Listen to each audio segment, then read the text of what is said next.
সাম্প্রতিক ঘটনাগুলোর পরিপ্রেক্ষিতে আমাদের জাতীয় স্থায়ী কমিটির সভায় সিদ্ধান্ত হয়েছিল যে আমরা অতি দ্রুত প্রধান উপদেষ্টার সঙ্গে দেখা করে তাকে আমাদের উদ্বেগের যে বিষয়গুলো আছে সেই বিষয়গুলো তার সামনে আমরা তুলে ধরব।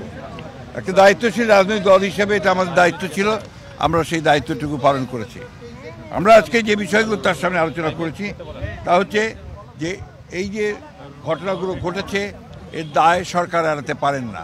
এই জন্যে যে সরকারের বিভিন্ন যে প্রতিষ্ঠানগুলো আছে, বিভিন্ন যে বাহিনীগুলো আছে, তাদের সামনেই এই ঘটনাগুলো একের পর এক ঘটেছে, যেটা আমরা মনে করি দেশের সার্বিকভাবে দেশের যে আইনশৃঙ্খলা পরিস্থিতি, স্থিতিশীলতা তাকে যথেষ্টভাবে বিপন্ন করেছে এবং ফ্যাসিবাদকে সুযোগ করে দিয়েছে তাদের এই সম্পর্কে একটু কথা বলার।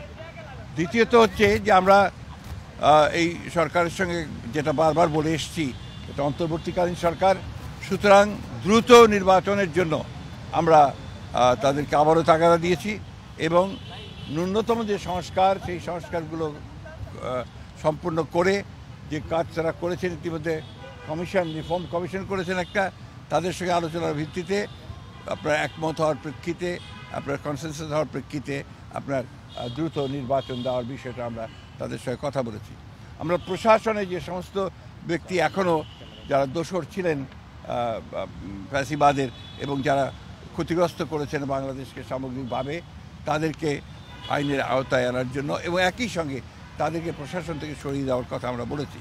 আমরা যারা অর্থনীতির ক্ষতি করেছে, লুট করেছে, যারা লুণ্ঠন করেছে, তাদেরকে আমরা আবারও ফিরিয়ে আনার জন্য, টাকা ফিরিয়ে আনার জন্য একই সঙ্গে তাদেরকে আইনের আওতায় নিয়ে আসার জন্য আমরা সেই দাবিগুলো করেছি। আমরা একই সঙ্গে যে কথাগুলো বলেছি তা হচ্ছে যে বিগত 15 বছর 16 বছরে যে মিথ্যা মামলা দিয়ে রাজনৈতিক নেতা কর্মীদেরকে যে হয়রানি করা হয়েছে সেই মামলাগুলো প্রত্যাহার করার ব্যাপারে আমরা নীতিগত সিদ্ধান্ত কথা বলেছি। তারা একমত হয়েছেন, তারাও আপনাদের সামনে কথা বলবেন, এই বিষয়গুলো তারা একমত হয়েছেন।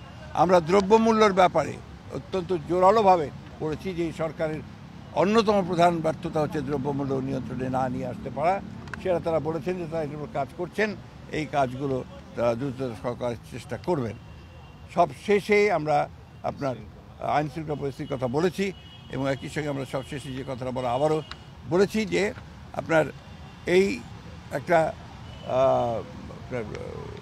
কী চলছেন অভিযান, সেই অভিযানটা হচ্ছে ডেভিল হান্ট।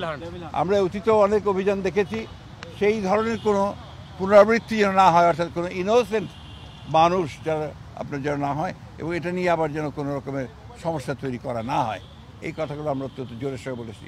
প্রধান উপদেষ্টা এবং তার সঙ্গে যারা ছিলেন তারা আমাদেরকে আশ্বস্ত করেছেন যে অতি দ্রুত তারা নির্বাচনের ব্যবস্থা করছেন এবং তিনি বলেওছেন যে ডিসেম্বরের মধ্যে তিনি নির্বাচনের ব্যবস্থার জন্য তারা কাজ করছেন।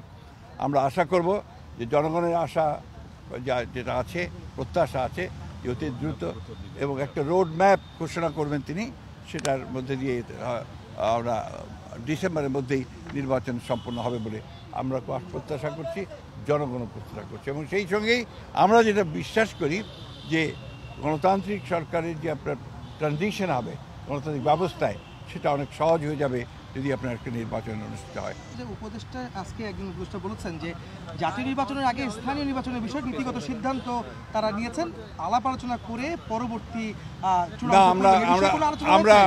আমরা স্থানীয় সরকারের ব্যাপারে কোনো মতেই একমত হব না। আমরা খুব পরিষ্কার করে আগেও বলেছি, এখনও বলছি যে জাতীয় সরকারের আগে কোনো নির্বাচন হবে না। এটা ওনারা ঠিক করবেন, তবে ওনারা সম্ভব 15 তারিখের মধ্যেই ওনারা কিছু একটা বলতে যাবেন। ধন্যবাদ।